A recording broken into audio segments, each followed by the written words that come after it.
Hello friends, welcome back to our channel. எல்லோரும் எப்படி இருக்கீங்க?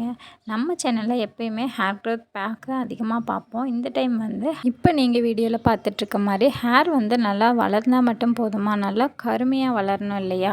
அதுக்கான சூப்பரான பெஸ்ட்டான ஹேர் பேக்கும், அது கூடவே ஹேருக்கு வந்து நல்ல ஒரு கருமையை கொடுக்கக்கூடிய ஒரு சிம்பிளான ஹேர் ஆயில் பற்றி தான் உங்கள்கிட்ட நான் ஷேர் பண்ணிக்க போகிறேன். வாங்க வீடியோக்குள்ளே போகலாம். என்னோடய ஹேர் பார்த்திங்கன்னா இந்த அளவுக்கு டேமேஜ் ஆகி நான் கட் பண்ணிட்டேன். அந்த ஹேரை வந்து எந்த அளவுக்கு கருமையாகவும் அடர்த்தியாகவும் வளர்த்துருக்கேன் அப்படின்னு நீங்கள் பார்த்தாலே தெரியும். ஸோ இந்த வீடியோ ரொம்பவே சிம்பிளானது, அது மட்டும் இல்லாமல் ரொம்பவே யூஸ்ஃபுல்லானது. கடைசி வரைக்கும் மிஸ் பண்ணாமல் கண்டினியூவாக பாருங்கள். ஃபர்ஸ்ட்டு நம்ம ஒரு ஹேர் பேக் ப்ரிப்பேர் பண்ணிக்கலாம். அதுக்கு ஃபெனுக்ரீக் சீட்ஸ் எடுத்திருக்கேன். இதில் ப்ரோட்டீன், அயன் கண்டென்ட் வந்து அதிகமாக இருக்குது. இது நம்மளோட ஸ்கேல்ப்க்கு வந்து நல்லா க்ளீன் பண்ணி ஸ்ப்ளிட் எண்ட்ஸ் வராமல் தடுக்கும். அது மட்டும் இல்லாமல் நம்ம ஸ்கேல்பில் வரக்கூடிய இன்ஃபெக்ஷன்ஸ் எல்லாத்தையுமே தடுத்து முடி வளர்ச்சியை தூண்டுறதுக்கு வந்து ரொம்பவே ஹெல்ப்ஃபுல்லாக இருக்கும். ரெண்டாவது பார்த்திங்கன்னா மெயினான ஒரு இன்க்ரீடியன்ட் என்ன அப்படின்னு பார்த்திங்கன்னா கரிசலாங்கண்ணி இலை.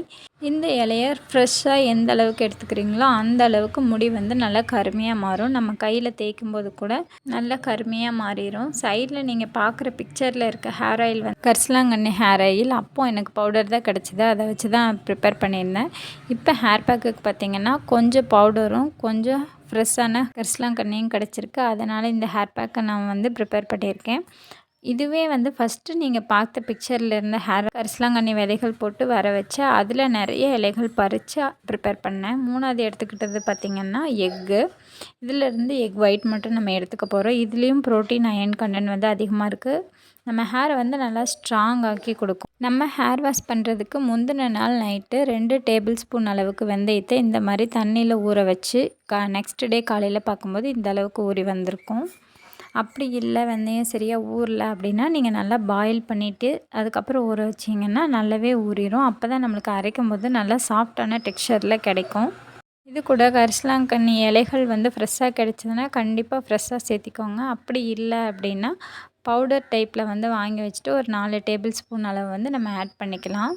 இந்த ஹேர் பேக் ப்ரிப்பேர் பண்ணுற அன்றைக்கி எனக்கு கொஞ்சமாக தான் கரிசலாங்கண்ணி லீவ்ஸ் வந்து ஃப்ரெஷ்ஷாக கிடச்சிது, அதை ஆட் பண்ணிவிட்டேன். அது மட்டும் இல்லாமல் கொஞ்சம் காஞ்ச இலைகளும் நான் கலெக்ட் பண்ணி வச்சுருந்தேன், அதையும் ஆட் பண்ணிவிட்டு கொஞ்சம் பவுடரும் ஆட் பண்ணிக்கிட்டேன். அவ்வளோதான். இந்த 2 இன்க்ரீடியன்ட் மட்டும் வச்சு நம்ம ஹேர் பேக்கை வந்து ஈஸியாக ரெடி பண்ணிடலாம். நல்லா கிரைண்ட் பண்ணி எடுத்துகிட்டு வந்துடலாம். இதை ஃபில்டர் பண்ணணுங்கிற அவசியமே இல்லை, ஏன்னா வெந்தயம் வந்து நல்லாவே ஊறிடுச்சு.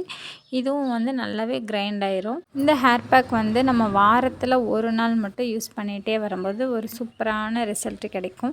6 மாதத்துக்காவது கண்டினியூஸாக வந்து நம்ம யூஸ் பண்ணணும். வாரத்தில் 2 நாள் ஹேர் வாஷ் பண்ணணும் ஹேர் பேக் போட்டு. அதில் ஒரு நாள் வந்து இந்த ஹேர் பேக் சூஸ் பண்ணிக்கோங்க, இன்னொரு நாள் இன்னொரு ஹேர் பேக் சூஸ் பண்ணிவிட்டு கண்டினியூஸாக யூஸ் பண்ணிகிட்டே வரும்போது சூப்பரான ரிசல்ட் கிடைக்கும். நம்ம ஸ்கேல்ப்பும் வந்து க்ளீனாக இருக்கும், டேண்ட்ரஃபும் வராது. இப்போ இது கூட எக் ஒயிட் வந்து ஆட் பண்ணிக்கிறேன். ஹேர் பேக் அப்ளை பண்ணிவிட்டு பார்த்தோம்னா உடனே நம்மளோட ஒயிட் ஹேர் எல்லாம் வந்து பிளாக்காக மாறிடுமா அப்படின்னு பார்த்தோம்னா கிடையாது. இது வந்து நேச்சுரல் ஹேர் பேக். ஸோ கொஞ்சம் டைம் எடுக்க தான் செய்யும். நம்ம ஹேர் பேக்கும் ஃபுட் இன்டேக்கும் கரெக்டாக ப்ராப்பராக பண்ணிட்டு வரும்போது நாளடைவில் நம்மளோட நல்லாவே சேஞ்ச் ஆகி நல்லாவே க்ரோத் ஆகிருக்கும். அது மட்டும் இல்லாமல் நல்லாவே கருப்பாக ரூட்லேருந்தே வளரும். அதை நீங்கள் விசிபிளாக பார்க்க முடியும். என்னோடய பிக்சர்ஸே நான் வந்து எக்ஸாம்பிளுக்கு உங்களுக்கு அட்டாச் பண்ணியிருக்கேன், அதிலிருந்தே உங்களுக்கு நல்லாவே தெரியும். இது கூடவே நீங்கள் ரெகுலராக யூஸ் பண்ணுறதுக்கு ஒரு ஹெர்பல் ஹேர் ஆயில் யூஸ் பண்ணிக்கலாம். அப்படி இல்லை அப்படின்னா கரிசலாங்கண்ணி ஹேர் ஆயில் கூட நீங்கள் யூஸ் பண்ணிகிட்டே வரும்போது சூப்பரான ரிசல்ட் கிடைக்கும். அந்த 2 வீடியோவோட லிங்க்கும் வந்து நான் டிஸ்கிரிப்ஷனில் கொடுக்குறேன். கண்டிப்பாக உங்களுக்கு யூஸ்ஃபுல்லாக இருக்கும். ஸோ கண்டிப்பாக செக் பண்ணிக்கோங்க. இந்த மாதிரி ஹேர் பேக் ரெடி ஆனதும் ஹேரில் நல்லா அப்ளை பண்ணிவிட்டு ஒரு 20 நிமிஷத்துக்கு அப்படியே விட்டுட்டு ஷாம்பு போட்டு ஹேர் வாஷ் பண்ணிக்கலாம். ஹேர் பேக் அப்ளை பண்ணுறதுக்கு ரொம்பவே ஈஸியாக இருக்கும். நம்ம ஸ்கேல்பில் வந்து நல்லாவே அப்சர்வ் ஆகி ரியாக்ட் பண்ணும். லோ போரோசிட்டி ஹேர் இருக்கிறவங்க வந்து ஹேர் ஆயில் வந்து முன்னாடியே அப்ளை பண்ணிக்கோங்க. ஹேர் ஆயிலை ஹீட் பண்ணி அப்ளை பண்ணிக்கோங்க. அப்போ தான் ஹேரில் இருக்க போர்ஸ் எல்லாமே நல்லா ஓப்பன் ஆகி நம்ம போடுற ஹேர் ஆயிலும் ஹேர் பேக்கும் நல்லாவே அப்சர்வ் ஆகும். நல்லா ஒரு சூப்பரான ரிசல்ட்டை கொடுக்கும்.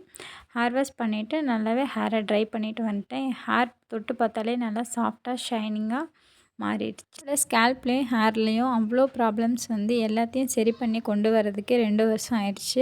அப்போ இருந்து நான் இப்போ வரைக்கும் கண்டினியூஸாக ஹேர் பேக்கும் ஹேர் கேர் ரொட்டீனும் நல்ல ஒரு ஃபுட் இன்டேக்கும் எடுத்துகிட்டு வரதுனால தான் இந்த அளவுக்கு மெயின்டைன் பண்ண முடியுது. ஆஃப்டர் குழந்த பிறந்ததுக்கப்புறம் பார்த்திங்கன்னா சிவியரான ஹேர் ஃபால் இருந்துச்சு. அப்படியே பஞ்சாக முடி வந்து கொட்டும்.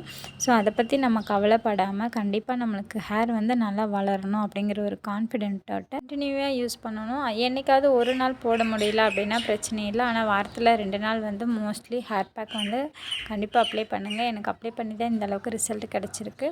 அதே மாதிரி அந்த அளவுக்கு நான் வெயிட்டும் போட்டுட்டேன். அந்த வெயிட்டும் நல்லாவே கம்மி பண்ணி அதே மாதிரி ஹேர் எவ்வளோ லாஸ் வச்சோ அதை வந்து திருப்பி ரீக்ரோத் பண்ணிகிட்ருக்கேன். இதை பார்த்து உங்களுக்கும் ஒரு கான்ஃபிடென்ட் வரும் அப்படின்னு நான் நினைக்கிறேன். என்னோடய ஹேர் ட்ரான்ஸ்ஃபர்மேஷன் வீடியோ வந்து ஆல்ரெடி போஸ்ட் பண்ணியிருக்கேன். பார்க்காதவங்க வந்து அதையும் செக் பண்ணி பாருங்கள். உங்களுக்கே ஒரு நல்ல ஒரு கான்ஃபிடென்ட் வந்து ஹேரை வந்து ரீக்ரோத் பண்ணணும். இல்லை அப்படின்னா ஒரு பின்னல் போடுற அளவுக்காவது நம்மளுக்கு ஹேர் இருந்தால் தான் நல்லா பூ வைக்கிறதுக்கெல்லாம் நல்லாயிருக்கும் அப்படின்னு நினச்சிங்கன்னா கண்டிப்பாக நம்ம சேனலை சப்ஸ்கிரைப் பண்ணிக்கோங்க. தேங்க்யூ.